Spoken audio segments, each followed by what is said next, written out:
ലോക ഭക്ഷണ ദിനാഘോഷത്തിന്റെ ഭാഗമായി വേൾഡ് ഫുഡ് ഡേ സെലിബ്രേഷനും മെട്രോ ഫുഡ് അവാർഡ് വിതരണവും തിരുവനന്തപുരം പട്ടം റോയൽ ഹോട്ടലിൽ നടന്നു.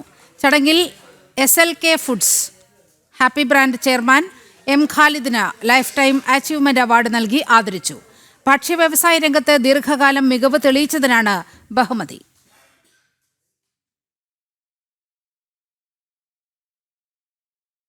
പുതിയ പാക്കേജിംഗ് ഒക്കെ മനസ്സിലാക്കിക്കൊണ്ട് തന്നെ 87 കുറേയും കൂടി നല്ല ഒരു ആളുകളുടെ എന്നും ഓർമ്മയിൽ നിൽക്കുന്ന ഒരു പേരിലേക്ക് വരണമെന്നുള്ള ഉദ്ദേശത്തിലാണ് ഹാപ്പി എന്നുള്ള ബ്രാൻഡ് 87-ൽ ഇൻട്രൊഡ്യൂസ് ചെയ്തത്. 87-ലാണ് ഹാപ്പി എന്നുള്ള ബ്രാൻഡിൽ പ്രൊഡക്റ്റ് ഇറക്കാൻ തുടങ്ങിയത്. നേരത്തെ നേരിട്ട് വിൽപ്പന നടത്തിയിരുന്നത് മാറ്റം വരുത്തി ഡിസ്ട്രിബ്യൂഷൻ സെറ്റപ്പിലേക്ക് വന്നു. ഡിസ്ട്രിബ്യൂഷൻ സെറ്റപ്പിൽ നിന്ന് മാർക്കറ്റിംഗ് മാനേജർ അപ്പോയിൻറ്റ് ചെയ്തു. മാർക്കറ്റിൽ വർക്ക് ചെയ്യാൻ വേണ്ടിയിട്ട് സെയിൽസ് റെപ്രസെൻറ്റേറ്റീവിന് വെച്ചു.